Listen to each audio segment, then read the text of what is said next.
Students, my name is Mahira. तो आज मैं इस वीडियो में आपके साथ डिस्कस करने वाली हूँ what is a angina pectoris, यानी एक्चुअली में एंजाइना पेक्टोरस क्या होता है।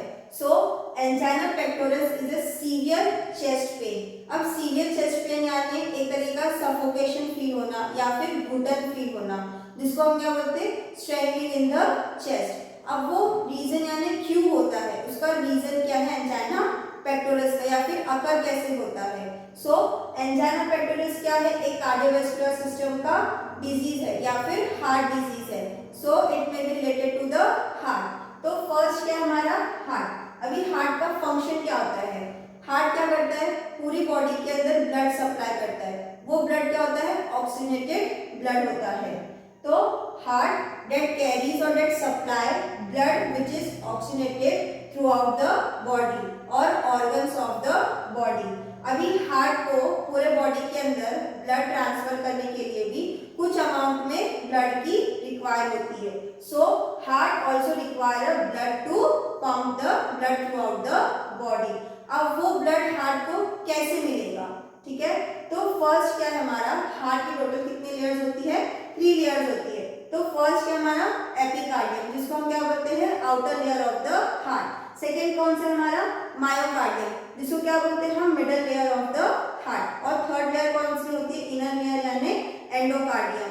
सो मायोकार्डियम से क्या होती है, फर्दर आर्टरीज डिवाइड होती है, जो हार्ट को यानी आउटर लेयर को क्या करती है, वो कवर करती है, जिसको हम क्या बोलते हैं, कोरोनरी आर्टरी।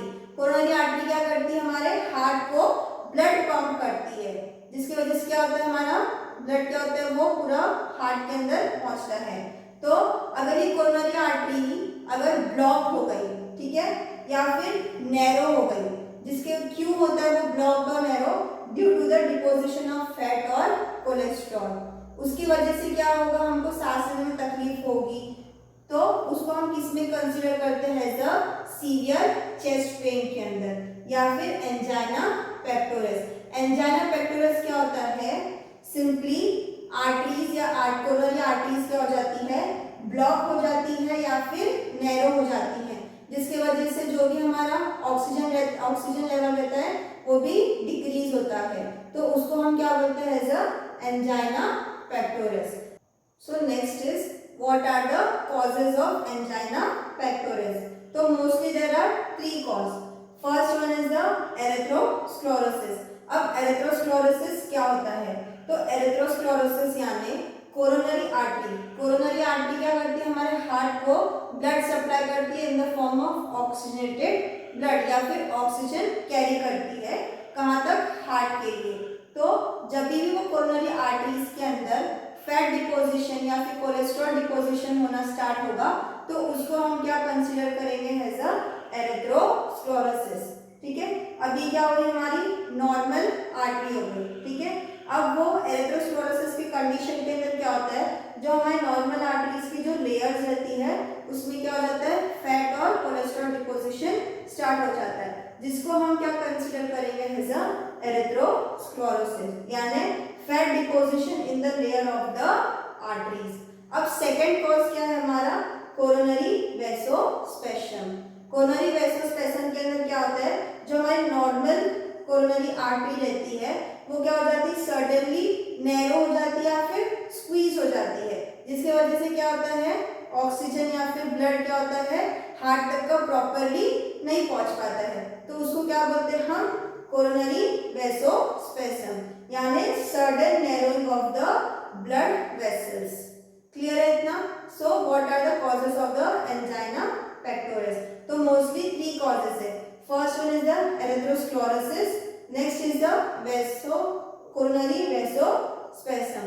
थर्ड कॉज कौन सा है हमारा, थ्रोम्बस फॉर्मेशन। अब थ्रोम्बस फॉर्मेशन के अंदर क्या होता है, so there is a damage of the epithelial layer. So coronary arteries के अंदर क्या प्रेजेंट होता है, हमारा एपिथेलियल लेयर प्रेजेंट होता है।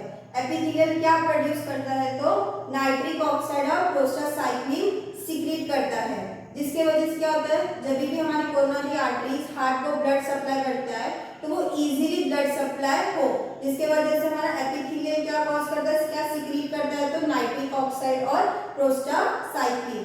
जब भी हमारा prothrombus there is a damage of the epithelial layer या फिर एपिथेलियल लेयर के अंदर कोई भी किसी तरह का डैमेज आता है, तो उस कंडीशन के अंदर नाइट्रिक ऑक्साइड और प्रोस्टासाइक्लिन नहीं प्रोड्यूस होते हैं, जिसकी वजह से क्या कॉज होता है हमारा थ्रोम्बस फॉर्मेशन, यानी there is a inhibit thrombus formation और द क्लॉटिंग फैक्टर। सो ये क्या हुआ हमारे एक नॉर्मल आर्टरीज हो गई। अब थ्रोम्बस फॉर्मेशन के कंडीशन के अंदर क्या होता है, या फिर जब भी नाइट्रिक ऑक्साइड और प्रोस्टाग्लैंडिन प्रोड्यूस नहीं होंगे एपिथेलियल लेयर के अंदर, तो क्या फॉर्म करेगा, एक तरह का फैट डिपोजिशन और प्लग फॉर्म करेगा, जो किसमें कंसीडर होंगे हमारे एज अ क्लॉटिंग के अंदर। तो इस कंडीशन को हम क्या बोलते हैं, थ्रोम्बस फॉर्मेशन। तो ये भी एक तरह का कॉज हो गया किसका, एंजाइना पेक्टोरिस होने। सो नेक्स्ट क्या है, types of the angina pectoris. तो एंजाइना के कितने टाइप्स है, तो total there are 3 types of the angina pectoris. First one is the stable angina. अब स्टेबल एंजाइना में क्या होता है, तो मोस्टली 70% ऑफ द आर्टरीज क्या हो जाती है, ब्लॉक हो जाती है। अब वो ब्लॉक क्यों होती है, तो देयर इज अ फैट और the cholesterol deposition in the coronary arteries. So in stable angina there is a 70% of the arteries get blocked due to the cholesterol और fat deposition, जिसकी वजह से क्या हो जाता है, हमारी जो chronic narrowing of the coronary arteries due to the atherosclerosis। अब atherosclerosis क्या होता है, जब भी हमारी coronary arteries, अब कोरोनरी आर्टरीज क्या है, जो ब्लड सप्लाई करती है, फिर ऑक्सीजन सप्लाई करती है किसको, हार्ट को, तो वो क्या हो जाता है एथेरोस्क्लेरोसिस की कंडीशन के अंदर, तो वो नैरो हो जाती है, जिसकी वजह से क्या होने के चांसेस रहते हैं, स्टेबल एंजाइना, जहां पर क्या होता है 70% of the arteries get blocked due to the fat और द कोलेस्ट्रॉल डिपोजिशन।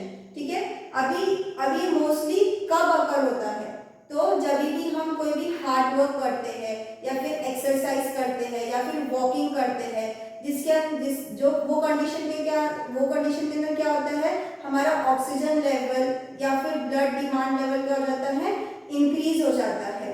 तो उस कंडीशन के अंदर क्या होता है, मोस्टली स्टेबल एंजाइना अकर होता है। स्टेबल एंजाइना के अंदर कोरोनरी आर्टरीज क्या हो जाती है, ब्लॉक हो जाती है। अब जब भी हम ज्यादा हार्ड वर्क करेंगे या फिर कोई भी एक्सरसाइज करेंगे, तो उस कंडीशन में क्या हो जाता है, हमारा जो भी ऑक्सीजन का लेवल क्या हो जाता है, वो इंक्रीज हो जाता है। तो उस कंडीशन को क्या बोलेंगे हम, अनस्टेबल एंजाइना। ठीक है, अब नेक्स्ट है हमारा अनस्टेबल एंजाइना। अब अनस्टेबल एंजाइना के अंदर क्या होता है, थ्रोम्बस फॉर्मेशन।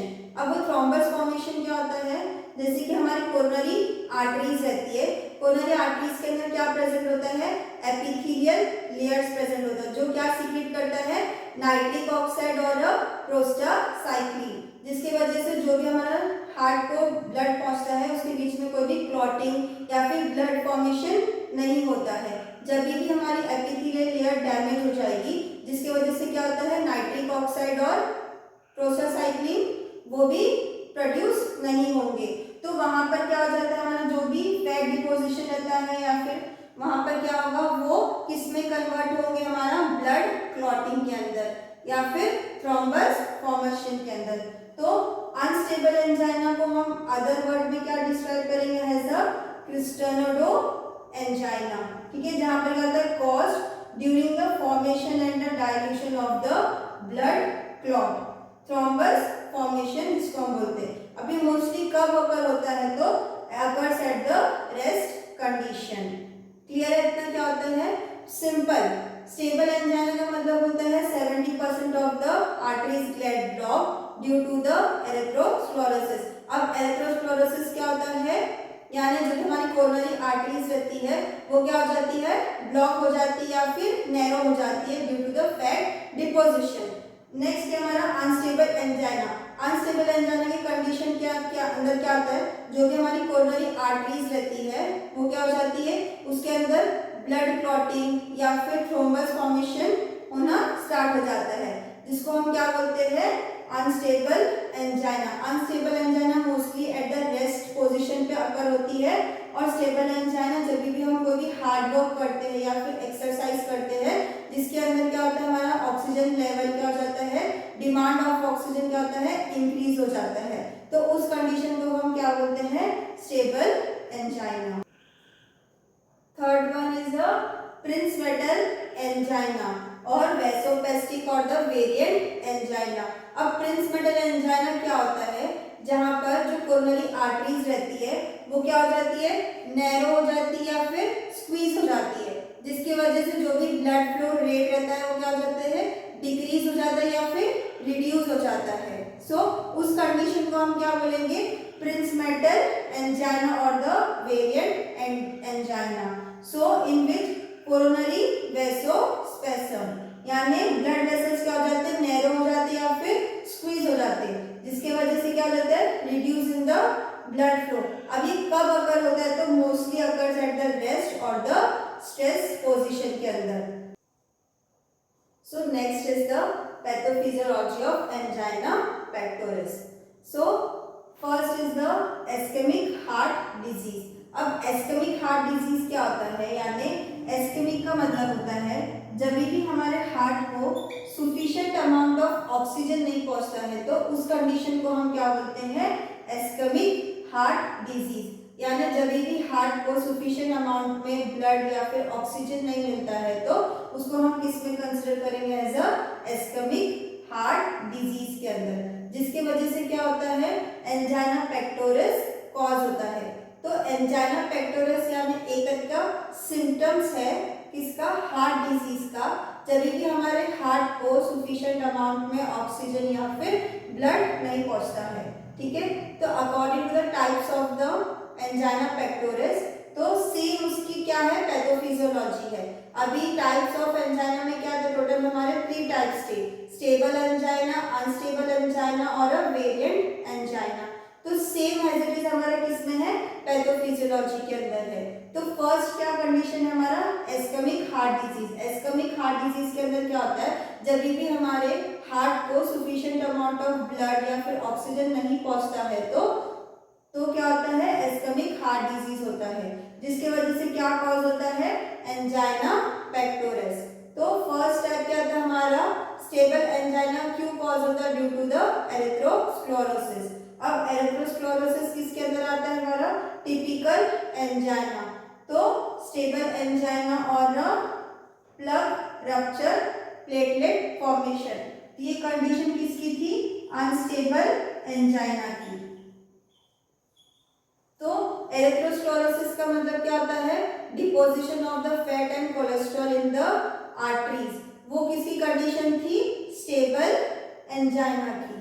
तो और प्लग रप्चर फॉर्मेशन किसी कंडीशन थी, यानी अनस्टेबल एंजाइना की। अनस्टेबल एंजाइना यानी जब भी कोरोनरी आर्टरीज के अंदर एपिथेलियल लेयर क्या हो जाता है, रप्चर हो जाता है, जिसकी वजह से क्या होता है, वहां पर प्लग फॉर्मेशन या फिर ब्लड क्लॉटिंग होना स्टार्ट हो जाती है। और थर्ड कौन सा था हमारा टाइप्स ऑफ एंजाइना पेक्टोरिस, तो क्या था, एक्यूट वैसोस्पैसम और द वेरिएंट एंजाइना।